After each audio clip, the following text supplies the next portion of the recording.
Hi, I'm Naisha. Welcome to, um, I'm not really sure what to call it, to be honest, because I'm in the middle of transition. And YouTube Live is a new experience for me. I don't usually do YouTube Live, so this is kind of all a new thing. Yes, probably starting on Saturday night's not a good idea, huh? Not that I'm not used to doing live. I'm certainly used to doing live, but it's usually as long as you're breathing. I also do Every Life is a Story. Um, but we're changing over to sacred energy management.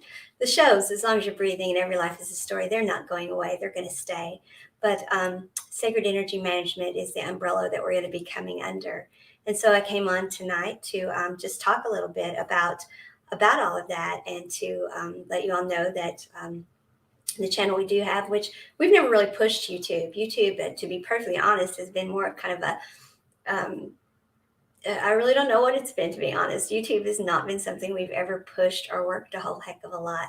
So, but I'm looking forward to doing that. I'm looking forward to growing an audience on YouTube and getting to know all of you and becoming part of the YouTube community. I'm excited about that and excited about bringing sacred energy management to YouTube in a big way. We're actually starting an academy, Sacred Energy Management Academy. And the reason we call it that is not to sound all formal or anything, but we're definitely going to do shorter segments on YouTube because we know people don't necessarily want to listen to 30 minutes or an hour, which are what As Long as You're Breathing and Every Life is a Story shows usually are. But so we're going to do like 20-minute segments. And then if you want to go into the deeper delves on the subjects, then we're going to offer shows that do go into the deeper subject matter. And so it's an academy from that standpoint. But even those, we're going to keep to short segments so you can come and take them in bite-sized chunks. And so Pam McDonald is my friend, and she's the one that's going to be doing that little venture with me. And so we're really excited about that. For those of you familiar with As Long as You're Breathing, as you know, I believe that we are supposed to be living life to the fullest in great big capital letters. And so I bring you people, usually healers, or other people who have found a way to make living life to the fullest easier. And those are the people I bring you, experts who are very willing to help you do that. And they talk about their modalities or their tools or the things they've learned or the book they have out or the program they have to offer or just whatever it is they have to tell you or share with you. And I connect you with them through As Long as You're Breathing. And I do a lot of my own talking there, just sharing my own insights and my own gifts there as well. And so that's what As Long as You're Breathing is about for those of you not familiar. And every life is a story. I truly do believe that all of us, our lives are certainly worthy of being told. Our stories are worthy of being out there for the world because we are all motivational or inspirational in some way. I'll be on an airplane sitting next to someone. I know y'all can't imagine that would strike up a conversation. Even today, when we're supposed to have the mask on and everything, I still strike up a conversation. and someone will say, "So what do you do?" And I'll mention when I get to Every Life is a Story. They're like, "Well, that sounds really interesting, but I don't think I could be on your show." Invariably, they will say that because I don't think my life is a story. And I'll say, "Nah, I'll tell you what, just start talking and let's see." And they'll be maybe 3 minutes into their story. And I'll say, "Stop right there." And I'll say a couple words about what they've just said. And I'm like, "And you could be on my show with that." And they're like, "That is motivational. That I could be on your show." And I said, "Tell me a little more." And they'll talk a little more. And I'm like, "And there's another episode." And they're like, "I didn't see my life that way. I didn't think about myself that way." And I said, every one of us are motivational and inspirational. Every life is a story. But there's another aspect to it as well, is the other way I look at it is our lives are stories. We are all writing our stories. And it is up to us to determine or to be sovereign over our lives and to make our lives what we want them to be. And so I'm frequently saying at any moment we can stop and start over. If we don't like how our story is going, we can stop and claim sovereignty in that moment and say, hold on a second, this isn't how I want to feel. This isn't what I want to be. This isn't what I want to experience, and decide what it is we do want and shift directions. Get out the eraser. We can't really erase, but we can definitely flip the page and start writing new. And so I've been doing that now for several years too. And I think all those things flow together, because in order to live our lives in great big capital letters, we have to often heal from or move on from our old stories and move into our current stories. We have to decide what we want our current story to be. And we also have to be thinking ahead about what we want our future stories to be, but we can't get too far ahead in those, because we really want our energy to be in the present moment. We want most of our energy to be where we're at right now. And that's what sacred energy management is about. And so really everything I've done, and before that, my background, I was a chronic pain patient expert, to be perfectly honest, a fibromyalgia patient expert, to be honest. And before that, my background was healthcare, long-term care to be exact. And I was a long-term care consultant, and I also I did seminars, and I did continuing education in long-term care. And so, and then of course I did, like every nurse starts out doing, I did nursing on the floor, and I did home health nursing. And so I did all types of nursing before I started doing long-term care, administrative and consulting. And then of course with fibromyalgia, I ended up becoming a patient expert and advocate, and had Fibro Life on Facebook, which became a very big thing. We had over 10,000 followers there. But I didn't want to stay in that world of we have something wrong with us. I wanted to move to living. That was why it was fibro in little letters and life was in great big capital letters. I wanted people to be living. And I realized that there were modifications to that. But it was our lives, our stories, and I was determined that we were going to write the best story we could write for ourselves, even if every day that meant writing it a little differently than we'd planned to. Be in the energy of writing the best story you could possibly write every day. So, as long as we were breathing, I was determined we were going to live the best life possible. And so,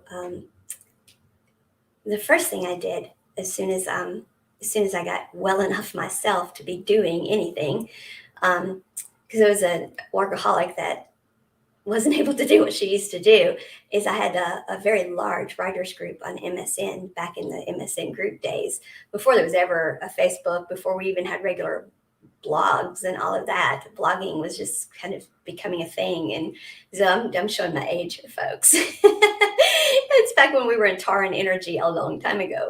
Not Tar and Energy now, but back then. And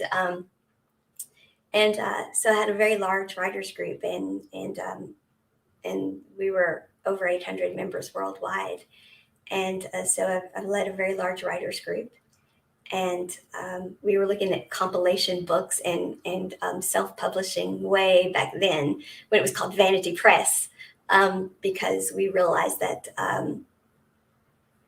that writing in compilation with multiple author books was the way to go for many people. And we also realized that what traditional publishers were asking of us, we might as well publish our own. And so we were way ahead of the curve on that. We were looking at that whenever events in my life caused me to have to leave that. And then I did end up regrouping a little later and forming Fibro Life and moving on. And so, my own health issues as my fibromyalgia continued, and I ended up with in mid third stage kidney disease, and I had to limit many medications because nothing that could be filtered through the kidneys. I couldn't take anything filtered through the kidneys. I had to totally change how my healthcare was being managed. And so I was contacted by someone who did quantum emotional healing. Well, I had protected, and I cringe at saying that, but I came from the world medical. And so I had protected my Fibro Life, very large Fibro Life group from snake oil peddlers. But this quantum emotional healer contacted me and said, "You have this large following, and um, I help people like you who are in chronic pain. And I'm willing to work with you if you will just tell people whether or not I help you or not." And so, how are you doing anyway? And then my dad had died. Things were not going well in my world. And then all of this was happening on top of it. And I wasn't doing well. And my dad would have said, "What do you got to lose?" And so, and that's what this man said. He said, "So what do you got to lose? You know, worst case scenario is you say you're not helping me and I go on. Best case is you just tell your people, hey, this is helping me." And so I worked with this quantum emotional healer, and I didn't even know what that meant. Quantum emotional healing. What does that even mean? Oh, I was familiar with quantum physics.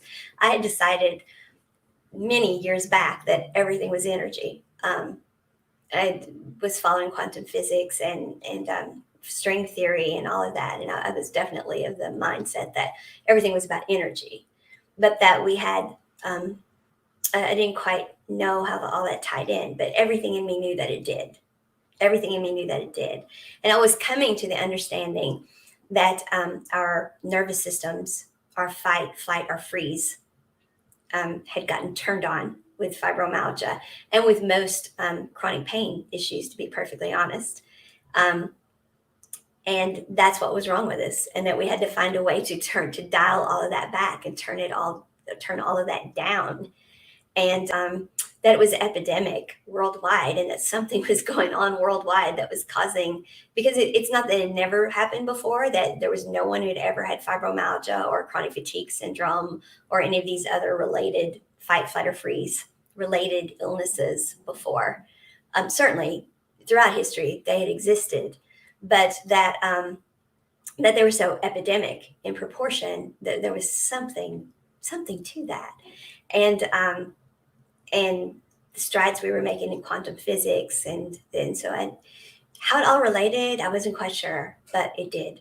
And so in my first quantum emotional healing session, basically he asked me a few questions about past things in my life that may have caused all of this to get turned on, all of these knobs to be turned up to cause me to be ultra sensitive to some things, to be feeling, remembering pain, to be stuck in pain loops and this kind of thing. But we didn't delve into it like all the years of therapy I had been in. As a matter of fact, it was to the point I had moved a few times and would get new doctors, and it would be like, I don't want a new doctor because I'm not going through explaining all of that again. And when I would finally go to the new doctor because I had to, because I needed the medications, it would be, okay, I don't want to tell you all of that again. I don't want to reopen all of that. But invariably, you had to go through some of it. And I was on the right track there. Of course, they had to hear it. They felt, and in their training, to be in all fairness to them, from all we knew during that time, they were doing the right things. But everything in me was learning that it was the wrong thing for me. But to get the medications I needed, or felt I needed, or at that time needed, let's put it that way, my story at that time, I did need. Yeah, I had to go through all of that again. So I was like, all of this stuff I had purged at one doctor, then purged at another, and then purged at another. Well, I was having to open up that jar and repoison myself with all of that again. And that's what we do energetically when we tell our old stories over and over again. We repoison ourselves over and over again. And so, but he didn't ask me to do any of that. He asked me very little and just got enough to know what we were dealing with. And then basically just said, do you want to release that? And I'm like, yeah, I want to release it. I've been trying to release this stuff my whole life. What are you talking about? I wanted to release it when it was happening, And so he's like, okay, let's do that. Let's release it. And that's basically what we did. We just said we were releasing it. He wasn't ultra into the woo woo with it. And I don't mean any disrespect. I use the word woo woo lovingly because I consider myself quite woo woo. So I'm not making fun of anyone when I say it. He wasn't into necessarily into the angelic healing. He wasn't necessarily into saying he was an energy healer. He wasn't necessarily into saying he was any particular thing. So he just basically just used very basic language and just said very basic sentences about claiming what it was, naming what it was, and saying we want to release it. And he said, okay, let's release it. And I'm like, okay, let's release it. And I would repeat what he said, and we released it. And he's like, okay, we're done. I'm like, what? What? And all this was on Zoom, by the way. And this was before the pandemic. So we didn't have to do it with Zoom, it was before the pandemic. And so I'm like, but of course he was far away. So we had to do it via Zoom. But I was like, what? This can't be right. And I was like, oh, okay, thank you very much. And he's like, yeah, we'll just meet again in, I don't know, a week, 2 weeks. You let me know. You let me know how you're doing. And I'm like, oh, okay, I will. And it's like, drink plenty of water and, stay hydrated. Go get some rest. You're going to need some rest. Like, what do I need rest for? We didn't do anything. But I'm like, okay, sure, whatever. So one of my worst things was the fibro fog. Fibro fog was a really big deal for me. I would get really foggy and couldn't think. A great deal of that was because I'm so empathic and such a sensitive that I would be overwhelmed by all the energies around me and didn't realize that was going on. My fight, flight, or freeze was always turned up and it turned wide open. And so I was constantly just letting everything in. And so I was bombarded. So put me in any environment that was high energy, whether it be somebody else's energy, especially somebody negative energy or mad or something like that, or put me in an airport or in a store or anything like that with lots of energy coming at me, lots of traffic, lots of energy coming at me, especially if I was low vibrational myself, which I didn't even understand what any of that meant at that time. But especially if I was not feeling well, if I was tired from the fibromyalgia or tired because I had been drained by the way my situation was, from the pain I was in. So if I was low vibrational myself, in the lower spectrum of emotions myself, well, then the fog would come up. I couldn't think because I was being bombarded. That's what fibro fog is. It's literally you're just being bombarded. And so here's somebody who is this very articulate, well-educated person who can do so many things, who can't drive the car down the street and like, oh, do I turn right or left here, and can't walk and chew gum at the same time. Well, I can't do that sometimes anyway, because I tend to be so in the clouds, which is a whole other discussion. But that had to do with being chronically ungrounded, but that'll have to be another day because I'm already up to. I really wish, I wish that someone had come on live so we could talk. But this is not a bad thing either because it gives me a chance to explain, and it makes a good recording for that. So, but anyway, it was came time to go to bed. I went to bed. I woke up the next morning and I wasn't foggy, and I'm like, okay, that's a coincidence. But this went on for like a week, and I wasn't foggy. And so I heard back. He said, "So how are you doing?" I said, "Well, oddly enough, my fibro fog is like gone. I haven't been foggy." And it was like, yeah, okay, well, let's do another session. But we really didn't do another session. We basically kind of talked about other stuff then. And we didn't do a whole lot of more sessions, to be honest. We kind of talked about why it worked, what it was we were doing, that kind of things. And then he introduced me to other people that he followed, and that he introduced me to Dr. Bruce Lipton and the honeymoon effect. And that just lit me up immediately because when I became familiar with that, I'm like, oh, I've been telling people this since I was a little girl. And that's a rabbit hole for us to go down. Dr. Bruce Lipton, the honeymoon effect, but that just immediately got me because I'm like, well, this man's brilliant. I've been saying this since I was a little girl, and so he's a quantum physicist, and so the more and more I was getting acquainted with the things that this quantum emotional healer was basing all of his stuff on, the more and more I started opening up to what was going on with what had happened to me. And it's past traumas, perhaps even traumas before I was even born, but certainly traumas since I had been born, and societal programming, and then things that I had refused to release, past stories I was refusing to release, and stories I was living because they were expected of me, or I felt they were expected of me, places I was putting my energy that I should not be putting my energy, and then the true places I wanted to be putting my energy, which I was not. The story I was living was not my own, and here I was, the queen of every life is your story. Every life is a story, and we should be writing our own. I was truly trying to, but I was also locked in this cycle of, but I can't because of this societal expectations.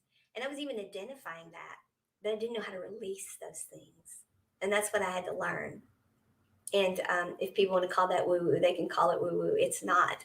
It is literally understanding that it is a matter of releasing them. It is not a matter of psychotherapy and talking about them forever and learning all these coping mechanisms. The truth of the matter is coping mechanisms are what we're healing from.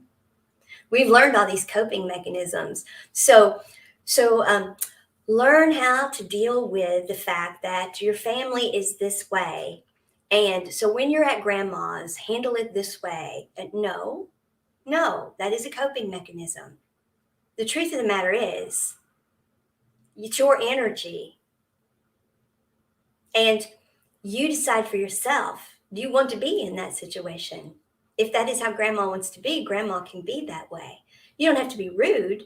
You still love grandma. But if that is an energy that is not good for you to be in, then it's not good for either of you for you to go to grandma's and cope with that energy. The loving thing for you to do is, one, to have no expectation, to love grandma without condition, to have no conditions on loving grandma. Grandma doesn't have to change for you to love her. You still love her. You let grandma be grandma. But you expect yourself to love yourself unconditionally, and therefore you say, grandma, I would love to be there. Unfortunately, it's not going to work. It's not the best thing right now. Whatever reason you want to give, however you want to word it, you don't really have to give a reason. I'm not going to be able to make it. I'm not going to make it to Christmas. I'm not going to make it to Christmas, grandma. Here's your gift. Love you very much. Here's a card. You love her without condition. The without condition, unconditional love does not mean that you let grandma talk to you however grandma wants to and you cope with it. No. Unconditional love means you put no conditions on grandma, on you loving her.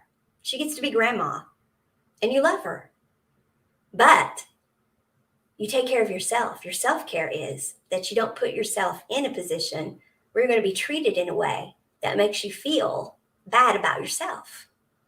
You respect yourself first. And so you politely, you're respectful, you do all the right things, you do the respectful things, you decline the invitation and you don't go.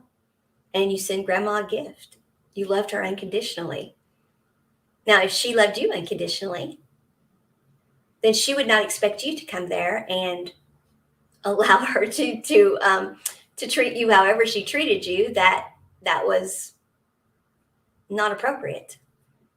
But that's something that hopefully at some point you would get to where in your 1 + 1 = 3, she's whole and complete as a person, you're whole and complete as a person, and the relationship is a 3, and the two of you can talk about the relationship as a third entity and decide, okay, grandma, this is what you can expect of me. And grandma says, well, this is what you can expect of me. And you all put that in the relationship. And then the relationship becomes something that the two of you can maneuver and agree to.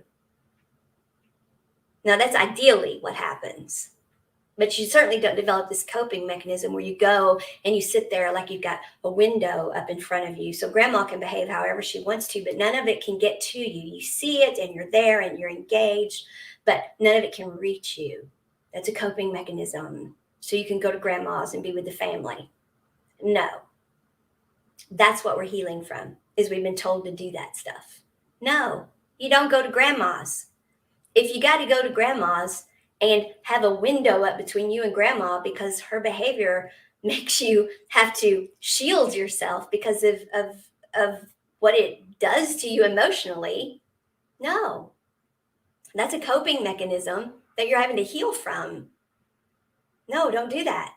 Your self-care is don't go to grandma's. Love yourself and don't go. Now, it doesn't mean that grandma's a bad person. You do need to look at why that is. You do need to do the healing of yourself. Now, it may be something about yourself that you need to deal with. It may not be anything to do with grandma. Grandma, that's why you keep loving grandma unconditionally. No conditions on grandma. Grandma doesn't change. Grandma doesn't do anything. You look at you. And then you determine, okay, well, this is the issue. And the issue may be all about you. And then you let go and release all of that. And then you go to grandma's and everything is fine. And so it was never grandma to begin with. It was you, and you needed to heal.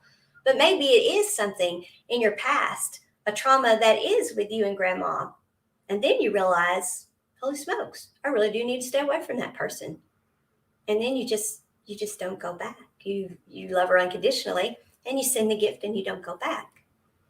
Or maybe you need to address the issue, whatever it is you need to do, whatever it is you determine you do when you look at the issue as to why I don't go. But this whole coping mechanism thing, no, we don't blow up the family here because it's grandma. So we put up a window between us. We go to grandma's, we put the window up so we smile and, we see everything and we're there, but we don't let it touch us. That's a coping mechanism. No, that's the things we're healing from. These are the things we're healing from. And then we were told that self-care is, and then afterwards go get a massage and a manicure and a pedicure so you feel all better. And then you've done your self-care. And then put barriers up and tell everybody that week, no, I can't do that with you because I've got to rest up because I've been to grandma's. And you know how that stresses me out. No, that's not self-care. All of that stuff was a whole bunch of other stuff that then you got to figure out, why did I cut all of my friends out of my lives this week? And why did I, okay, if you wanted a manicure and a pedicure, okay, but you didn't need an excuse to do it. Go get it because you want a manicure and a pedicure, but don't call it self-care. Call it what it is. You want a manicure and a pedicure. Now, maybe while you were getting them, that's when you were letting yourself go within and you were processing all of this from your heart space and you were revisiting, okay, what is it I'm needing to release? What has gone on? Now, maybe from that standpoint, it was self-care. But true self-care is figuring out what is it that triggers me when I go to grandma's. That's true self-care. And then releasing that. And then discovering what it is you need to do about it. Not cope. And then not putting up all these barriers and come up with all of these. I just love how people are coming up with boundaries all the time. We say we want to be free, and yet we're always coming up with more and more boundaries. Yeah. All of this, folks, is energy management. And I have a daily energy management tool that talks about how we unprogram ourselves, because all of this is societal programming and other types of programming. And so it's basically how we create our own affirmation and how we take sovereignty of our own life. And it's how we analyze this daily. So we can look at what coping mechanisms have I put in place? What has my past story been? What do I need to release? What do I want my story now to be? How much energy do I put into the future? And am I putting too much energy there because I'm not even living in the present, because I'm putting all my eggs in the future basket, and that could all fall over and crack because we're not even there yet. And so how do I navigate that? And then, of course, we haven't even got to the gratefulness, because everybody's heard of do your gratefulness journal, right? Well, I'm not against that, but I have a whole new unique way of doing it, because the way I do it, it helps you determine, are you putting your energy in the right place or not? Energy management, because it really is all about energy. We are made of energy. And so we come up with our own affirmation, our own affirming for ourselves, our sovereignty of self, who we want to be. And we manage our energy. And then, of course, if we're managing our energy, that is our time management. Because if we manage our energy and we're doing the things that are energetically aligned with us, then there is enough time to do them. So our daily agenda is on this page as well. And when we do this and we this is what we're looking at every day, then this is also our tool that guides us for our journaling, which is how we heal and release and determine all of these things. So we can write our life, our story, our way. And so we can, as long as we're breathing, keep living in great big capital letters. So truly, all of this is just a culmination of my entire life's work. And so that is what we're moving toward. And I am so very excited about it. We're going to be helping people with their energy management as authors and helping them with their authors' experiences and how to get their books out there in the way that is in alignment with them as authors. We're going to be helping people with energy management with their relationships, most especially twin flames, which is the most intense of relationships. And if we can manage it, if you can do the energy management in a twin flame relationship, you can do energy management in any relationship. So we're going to go there. We're going to talk twin flame relationships and how complex energy management is there, because there is so much on the internet now about twin flame, and it's much of it is geared in the wrong direction. It is geared toward manifesting your twin to you and getting them to contact you and getting them not to do this or what, and that is not what twin flame is about at all. I mean, is it a beautiful relationship when it comes together? Certainly it is. It's an amazing relationship when it comes together. But the whole point is you both have to be whole and complete in and of yourselves first. And then if it comes together, amazing, wonderful, but you can't manifest another person. You cannot have expectations on another person. Just as I said with grandma, unconditional love is the vibration we all have to be in every relationship, and everything is a relationship. Energy management of relationships, all the way from, is it your relationship with your hobby, to is it your relationship with your children, to your relationship with a twin flame.